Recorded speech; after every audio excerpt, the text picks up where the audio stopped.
Hello and welcome to our guide to Disneyland's FastPass system, currently called the Lightning Lane Pass.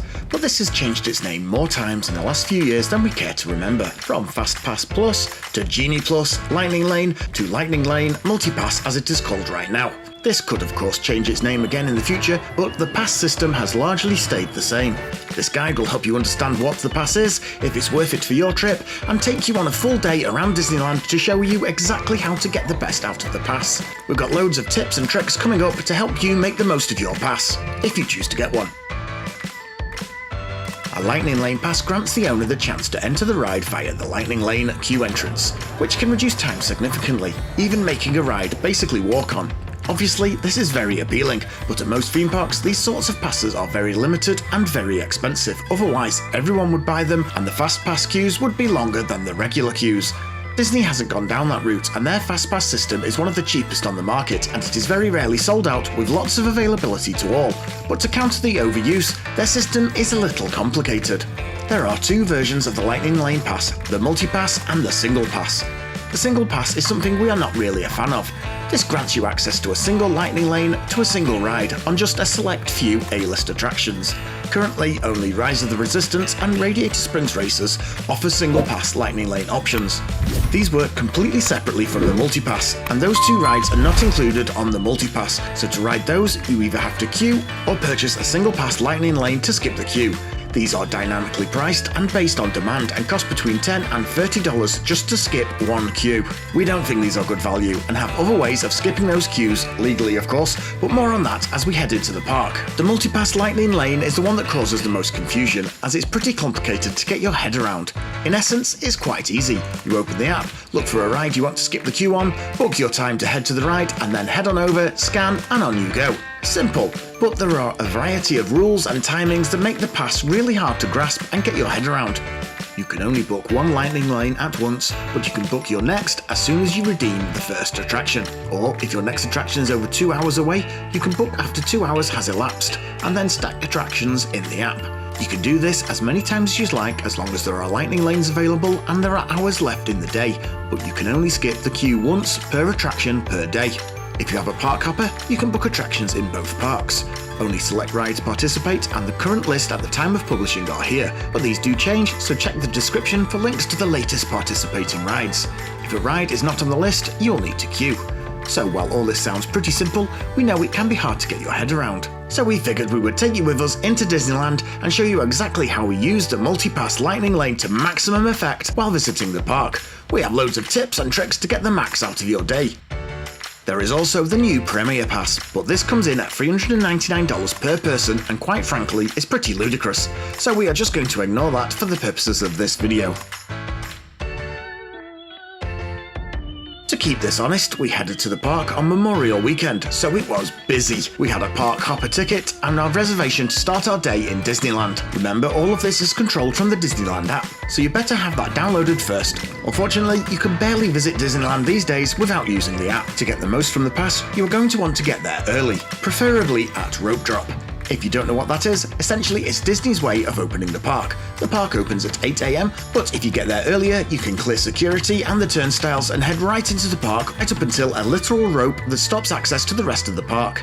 At 8 AM, they drop the rope and off you go. This gets you a jump on the rest of the arriving guests while being a fun and exciting part of the day, as Disney makes a bit of a thing of it. We had not purchased Lightning Lane with our ticket as we don't always use it on every day.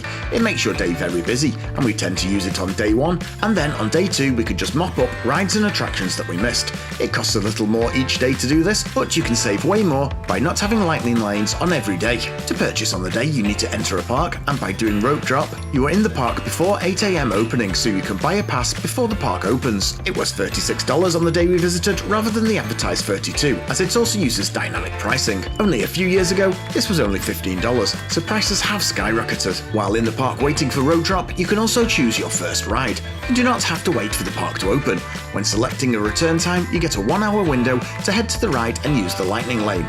and you can only book one Lightning Lane at a time. We chose Mickey and Minnie's Runaway Railway for a return time of 8:30 to 9:30 am. These times are on an earliest first availability, meaning there is a limited number for each time, and as they are booked, they open up the later slots. It's really important to book the soonest available rides, as you are going to want to redeem as soon as possible. Why?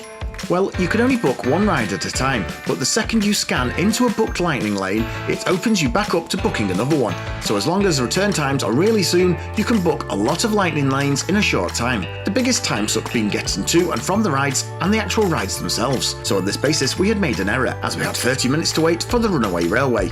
But we had other plans. Regardless of Lightning Lane, rope drop is the #1 way to skip queues. If you are at or near the front of the drop, pretty much any ride you choose will be walk-on. Remember when we said we had legal ways of skipping the Rise of the Resistance and Radiator Spring Racers queues without using the single pass Lightning Lane? Well, this is it. As soon as the rope drops, we start the fast walk all the way to Rise of the Resistance and walk straight on, essentially with no queue. Even with no queue, the amazing Rise of the Resistance takes a little time to experience. The multiple pre-shows and experiences all while away the minutes. So as we finally emerge out into the sun back down on Batuu, it's time to head to Mickey and Minnie. This is a good time to mention the grace periods, as we would be early. You get a 1-hour window to access the Lightning Lane, but there are grace periods either end. You can enter the lane 5 minutes early and up to 15 minutes late. We were just a touch early, but headed straight in.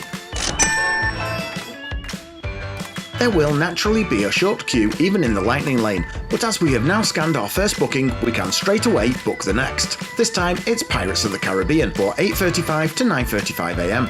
And off we go on Mickey's disastrous railway ride. After the ride, it's already time to head over to Pirates. If possible, choose rides closest to each other, as you really can end up walking thousands of extra steps getting between rides. Pirates is basically at the opposite end of the park to Mickey's Railway, but we were planning on targeting Adventureland and Frontierland rides next. At Pirates, again, once scanned into the queue, it's time to select your next ride. This time, Big Thunder Mountain in 10 minutes, just across the way. Pirates is a long ride, so by the time we have sailed the high seas and come away narrowly with our lives, we go straight to Big Thunder and scan on here. And you guessed it, in the queue, we chose the next ride, Haunted Mansion. Again, close by and pretty much straight away.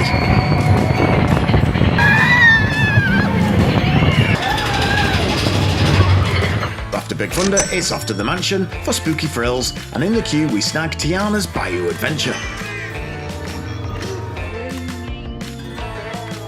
Over at the fantastically refurbished Tiana's Bayou Adventure, previously Splash Mountain, we take stock after a couple of hours running around like crazy.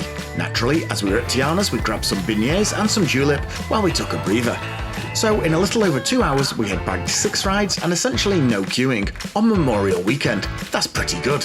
And the return times were still mostly coming back as right-away time slots. At some point as the crowds build, that will change, and the way you use the multi-pass also. But for now, we continued the scan, book again, ride and repeat process that we had been able to use up until now. And we continued this for the next 2 hours, ticking off a plethora of rides. Winnie the Pooh, Star Tours, Buzz Lightyear's Astro Blasters, Autopia and It's a Small World.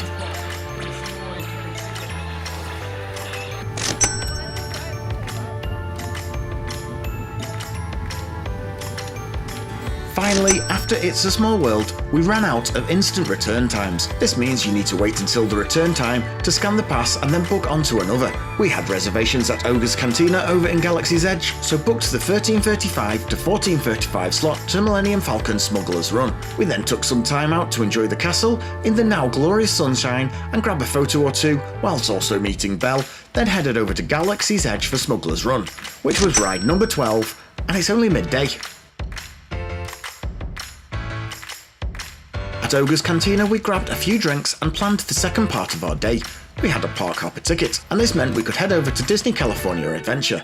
This also means you can book lightning lanes for the other park. You don't need to head over first, you can book either park from either park.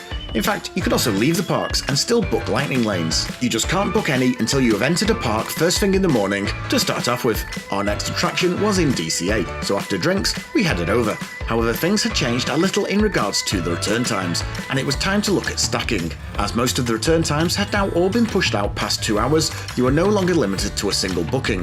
Instead, you have to wait 2 hours before booking another. But exactly 2 hours after making the booking, we were then able to make another for another ride, even though we had not yet redeemed the Web Slingers booking, leaving us with 2 attractions stacked. Remember, it says on the top of the app exactly when you can book an attraction next. We booked Incredicoaster for 4 to 5 PM and then hit Web Slingers, where we had an issue. It was closed. Fortunately, this lets us explain another intricacy of the pass. Should you book a ride only to find it closed, you automatically get issued a multi-attraction pass. This gets you access to the lightning lane of any ride of a similar category instantly. You don't need to book, just head to the ride and enter via the lightning lane, which is exactly what we did, making our 13th ride of the day, Guardians of the Galaxy Mission Breakout. At this point, things were getting really busy in DCA, and most DCA rides were showing as unavailable in the app, but the Little Mermaid popped up and we were right next door and hit that as ride number 14. But other than that, we were running out of options. Instead, we snagged a Jungle Cruise back over in Disneyland for much later in the evening, and we started the clock once more on the 2-hour countdown until our next booking. We rode the Incredicoaster, which was one of our stacked lightning lanes. We then headed over to Radiator Springs Racers, which was showing a 90-minute queue and a $22 single pass lightning lane. Instead, we used the single rider queue, which got us onto the ride in under 20 minutes, taking the total to 16 rides for the day. It was at this point, things started to catch up with us. We were pretty tired, and we had over an hour before we could book another ride. Jungle Cruise was in the bag for later, but we needed some downtime, and Sonoma Terrace is just the spot, so we grabbed a drink and kicked back in the afternoon sun for a while. Visiting Disneyland should not be all about the rides, and our evening plans were not. We could have hit 20 plus if we had kept going, but we had booked a premium dining package for Fantasmic, and that was our next port of call. Around 6 PM we passed the 2-hour mark since booking the Jungle Cruise, so we could book another ride to enjoy after the show. However, the only 2 rides left on our list were Indiana Jones and Space Mountain. Space Mountain was unavailable, with all lightning lane slots for the day being taken, and Indiana Jones was broken down, as it had been most of the day, so we just enjoyed Fantasmic, watched the fireworks, and then hit our final ride, a nighttime Jungle Cruise.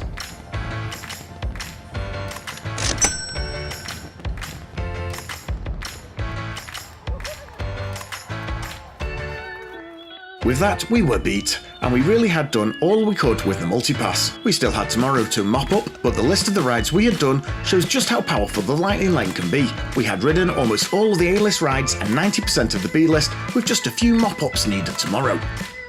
We will easily tick these off tomorrow, and remember, we took plenty of time off to eat some great food, meet characters, take in shows, and generally have a great time. We are not hitting rides all day, but we still managed to bag 17 rides. So, if you are really wanting to maximise your day in the park, then a multi-pass is really going to help.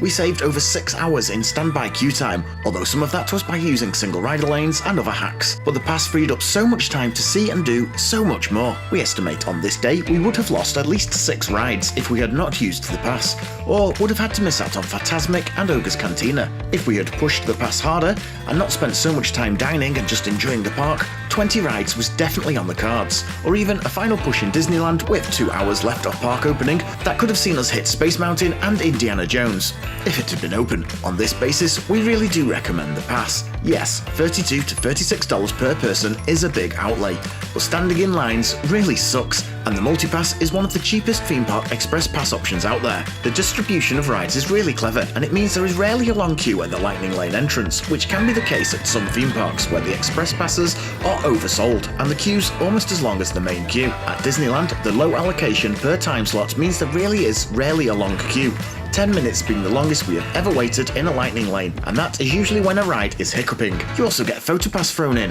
which we don't find that useful, but many people really love the chance to have professional photos at some of the best spots in the park. So overall, despite the quirks, the pass is super easy to use in practice and saves you an incredible amount of time. It's why we still use it after so many visits to the park. It just makes the day far more enjoyable. However, we still take the same approach of only using it on some days. This was a 3-day trip, with the first day just being a brief evening visit for fireworks and paint the night parade. So we did not use the lightning lanes for that. The second day, our first full day, we used lightning lanes and, as documented here, did over 17 rides plus shows and dining experiences. However, our third day was still pretty epic. We did a whole bunch and did not use lightning lanes, so we definitely stand by the approach of only using the pass if needed. The best approach being one busy day smashing the pass and then a mop-up day where you tick off anything you missed on the first day. You can see here exactly what we got done on our mop-up day, starting off at Disney California Adventure. And make sure you like and subscribe to get all our latest Disneyland content and our other travel content. Thanks for watching.